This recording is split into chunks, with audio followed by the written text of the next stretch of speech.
경매스쿨 현미경의 치우입니다. 영희입니다. 오늘은 또 우리 올패스반 회원이 낙찰받은 물건을 한번 소개해 보려고. 매주 소개하는 것 같아요. 우리 올패스반 낙찰 물건은. 타율로 치면 4할 타자야? 그렇죠. 거의 매주 한 개 정도씩 낙찰 받는 것 같아요 요즘. 근데 낙찰을 잘 받는다고 해가지고 저 사람이 그냥 입찰장에 가면 쉽게 낙찰을 받는구나 이렇게 생각하지는 마십시오. 왜냐하면 이 낙찰한다라는 게 우선은 낙찰이 확정된 게 아니잖아요. 이게 입찰을 해서 낙찰을 하는 그 과정까지를 너무나 단순하게 보시면 돈 있으니까 입찰하러 갔는가 보다 이렇게 생각할 수밖에 없는데, 그 이면을 들여다보면 정말 치열하게 고민했을 거야. 그렇죠. 그래서 오늘도 어떤 치열한 점이 있었고 그것을 어떻게 뛰어넘었기 때문에 이렇게 됐다라고 하는 그 과정을 전달하려고 하는 거지, 우리 회원이 이렇게 해서 낙찰을 받았다 이 말을 하려고 하는 것은 아닙니다. 그렇죠. 어떤 고민을 했는지 또 앞으로 어떻게 헤쳐나갈 것인지 요걸 좀 중점적으로 보셨으면 좋겠습니다. 자, 그러면 오늘도 화면을 보도록 하겠습니다. 2022 타경 4439 물건이고요. 소재지는 경기도 양평군 용문면 금곡리에 있는 용도는 답입니다. 면적이 440평 정도 되는 땅이고요. 제시외가 한 50평 정도 있네요. 최초 감정가가 1억 6,800 정도에 많이 떨어졌어요. 한 3번 정도 유찰돼서 5,700만 원 정도로 지금 최저가로 진행이 됐고요. 지난주에 입찰을 했습니다. 그래서 5명이 입찰을 해서 잘 썼어요. 입찰가를 잘 써서 6,500이 채 안 되게 입찰가를 썼고 낙찰을 잘 받았습니다. 낙찰가를 보면 굉장히 뿌듯할 수도 있는데, 반대로 생각하면 저 감정가에서부터 3번 유찰될까지 버틴다라는 게 그게 보통 사람이 할 일은 아니에요. 그렇죠. 신권부터 보고 내가 원하는 가격까지 떨어질 때까지 저 물건을 지켜본다는 게 정말 고통스러운 일이에요. 벌써 이 신권이 7월에 시작됐거든요. 그럼 4개월 정도 이걸 계속 보고 있었다는 건데 대단한 인내력이죠. 그리고 목적이 이분 같은 경우는 굉장히 뚜렷했기 때문에 그나마 넘어갈 수도 있는 거지, 진짜 이렇게 생각하시는 분들이 꼭 있어. 이걸 사두면요 농지연금으로도 쓸 수 있고 나중에 좀 더 가격이 오르면 팔을 수도 있고. 물론 이런 이야기는 누구나 할 수 있는 거지만, 반대로 농지연금으로도 못 쓰고 팔 수도 없을 경우도 생각을 해보셔야 되는데, 거기까지는 사람들이 다 생각을 안 하더라고요. 자, 어떤 물건인지 조금 더 들여다보도록 하겠습니다. 계획관리 지역에 있는 답이고요. 여긴 보면 지목은 답인데 현황은 전으로 되어 있고 또 수목도 있네요. 여기 제시의 건물이 있는데 철 파이프조 비닐 위 차광막 이렇게 되어 있네요. 그러니까 비닐로 이렇게 차광막을 덮어놨다는 얘기죠. 용도는 양봉장이네요. 양봉장이고 약초 재배장이고 또 작업장, 또 양봉 관련 시설, 이 부분은 지금 매각 제외로 나와 있습니다. 자, 저기가 법정지상권. 법정지상권은 상관없죠. 보통 비닐하우스는 무조건 법정지상권이 안 된다라고 생각하시면 되고, 컨테이너는 이동이 가능하니까 법정지상권 성립과 상관이 없습니다. 이렇게 사진을 보니까 명확하게 알겠네요. 파이프조로 된 이 비닐 차광막이 되어 있고, 이게 양봉통이죠. 그렇죠. 벌통이 앞에 이렇게 보이고 있고요. 네, 벌통이 놓여져 있고, 또 아이고 춥겠네, 한 겨울에 촬영이 되어 있네요. 벌통들이 계속 놓여져 있는 것들이 보입니다. 저기서 월동하지 못할 것 같은데. 그렇죠. 너무 추운 것 같아요. 이런 식으로 길쭉한 토지이고요. 거기에 시설물이 이렇게 되어 있습니다. 이 낙찰자 이야기를 들어보면 저 양봉장에서 이 땅을 제대로 보지 못하게 길을 막기도 하고, 또 여기에 대해서 뭐 자세한 이야기를 전해주는 것도 아니고, 아무튼 정보를 많이 차단했다라는 이야기를 제가 들었어요.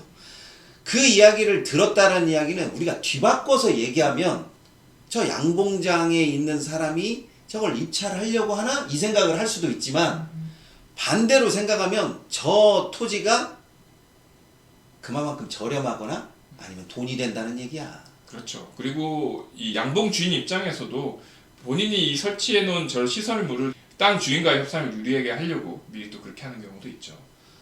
우리가 뭐 저런 것을 전문용어로 밑밥 깐다고 하는데 저런 거에 또 당할 수는 없는 거잖아요. 그러니까 처음부터 계획해서 들어갈 때는 뚜렷한 목적이 있어서 입찰을 가야 이게 끝까지 유지가 되는 거지.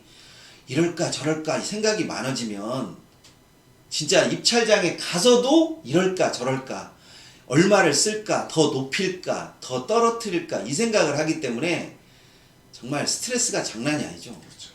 위성 사진을 보니까 아까처럼 길쭉하게 되어 있는 토지이고요. 이쪽이 입구 같아요. 이렇게 차로 들어간 입구고 아마도 이 앞에서부터 차 진입을 좀 막지 않았을까 이렇게 생각이 드네요. 입찰하기 전에는 굳이 뭐 저기를 들어가서 둘러본다고 해가지고 벌들이 환영 인사를 하는 것도 아니고 굳이 저기를 꼭 가봐야만 정확한 가격을 측정하는 것도 아니기 때문에 내 것이 아닌데 나는 굳이 들어가고 싶지 않아. 그렇죠. 주변 입지만 좀 보고 또 분위기라든가 그런 것들만 임장해서 얻으면 되는 거지 굳이 또 사람들 만나서 시비거리를 만들 필요는 없죠. 그리고 저 사람이 저렇게 환영 인사를 거하게 했기 때문에 이렇게 가격이 많이 떨어진 거지 저 사람이 저렇게 하지 않았다면 공시지가 아래 살 수가 있을까? 쉽지 않죠. 그리고 또 저런 뭐 법정지상권이 성립 여지가 있는 물론 성립은 안 되지만 그런 시설물들이 있고 저 시설의 주인하고 또 어떻게 보면 대거리를 좀 해야 되잖아요. 그렇지. 그런 것들 때문에 이렇게 가격이 좀 많이 유찰되고 떨어지는 상태인데 그러면 저 입장에서는 좋죠. 그럼. 자 그러면 이분은 농지연금을 목적으로 이 토지를 취득했거든요. 그리고 또 중요한 이유가 여자분이셨는데 본인의 이제 시댁 시댁 쪽이 이쪽이 고향이라고 하셔서 이쪽으로 해서 또 왔다 갔다를 많이 하시기 때문에 이쪽 토지를 취득을 하셨어요. 그러니까 이 부분을 살짝 좀 벤치마킹 하자면 농지연금용 토지는 내가 잘 아는 토지였으면 좋겠어. 그렇죠. 아니 서울에 사시는 분이 전라도 광주까지 내려가서 농사를 짓는다라는 것은 누가 봐도 조금 앞뒤가 안 맞잖아. 그렇죠. 너무 멀죠. 그렇게 하기보다는 자기가 좀 잘 아는 토지, 자기와 좀 연고지가 있는 토지, 이런 토지에서 농지연금 토지를 만들어서 농지연금을 던진다라는 것은 좋은 거지만 전혀 연고도 없는 곳에 가가지고 내가 농지를 유지해서 농지연금을 던진다? 말은 간단하지만 이게 그렇게 쉽게 되는 것은 아닌 것 같습니다. 그렇죠. 이 토지는 공시지가가 지금 올해 기준으로 봤을 때 1억 4,700 정도.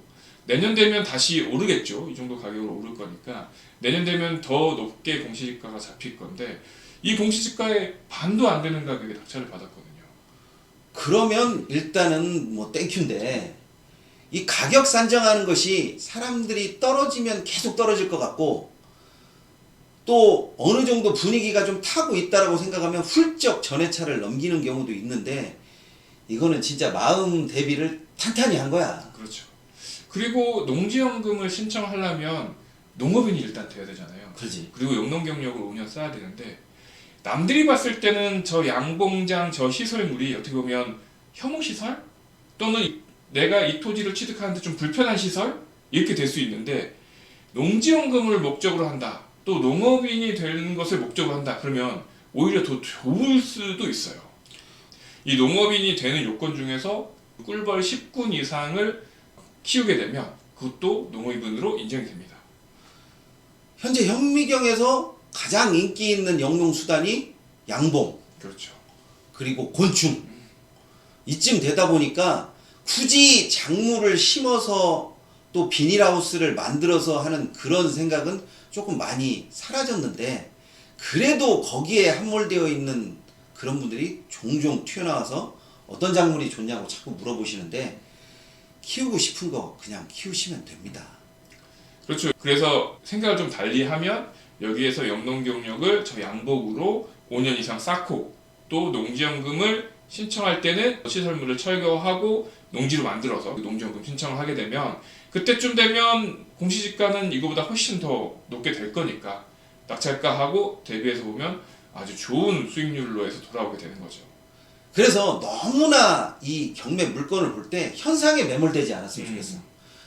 양봉장이 있어요. 경사도가 너무 높아요. 농지로 전혀 되어 있지 않아요. 이런 이야기를 저한테 하시는데 진짜 딱 산술적으로 내가 농지연금으로 던졌을 때 어느 정도의 이득이 있을 것인가 여기에 포커스를 맞추고 나머지 것은 부수적으로 보셔야 되는데 부수적인 것을 너무나 똑같이 목적하고 같이 놓다 보니까 헷갈리는 거야.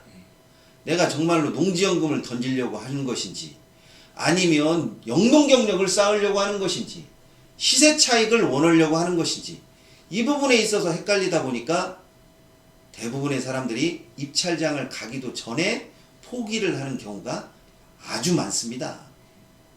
그래서 앞으로도 농지연금을 위한 농지를 많은 분들이 선택을 하실 것이고 또 이런 쪽에 있어서 생각을 많이 하시는 분들도 점점 늘어날 건데요. 이 농지연금을 선택을 하신다라고 하면 내가 어떤 부분에 포커스를 딱 잡고 시작할 것인지 그거를 좀 명확히 하시는 게 좋습니다. 그게 안 되면 자꾸 탓을 하게 돼요. 경사도가 높다, 양봉장이 있다, 뭐 이런 식으로 해서 내가 부정적인 생각을 많이 쌓아두면 쌓아둘수록 입찰 금액은 당연히 줄어드니까 낙찰이라고 하는 첫 관문을 넘기도 전에 그냥 주저앉는 경우가 많이 있습니다. 네, 그리고 다른 사람이 부정적으로 보는 그 부분, 그 부분을 나는 어떻게 활용을 할 것인가. 그렇지. 그런 걸 좀 판단해 보면 다른 사람들은 악재라고 생각하는 것들이 나한테는 호재가 될 수 있거든요. 그럼. 그래서 자꾸 관점을 바꿔서 생각을 해보고 좀 뇌를 말랑말랑하게 좀 주무르면서 유연한 생각을 가졌으면 좋겠습니다. 네, 이번 시간에는 여기까지 하도록 하겠습니다. 감사합니다.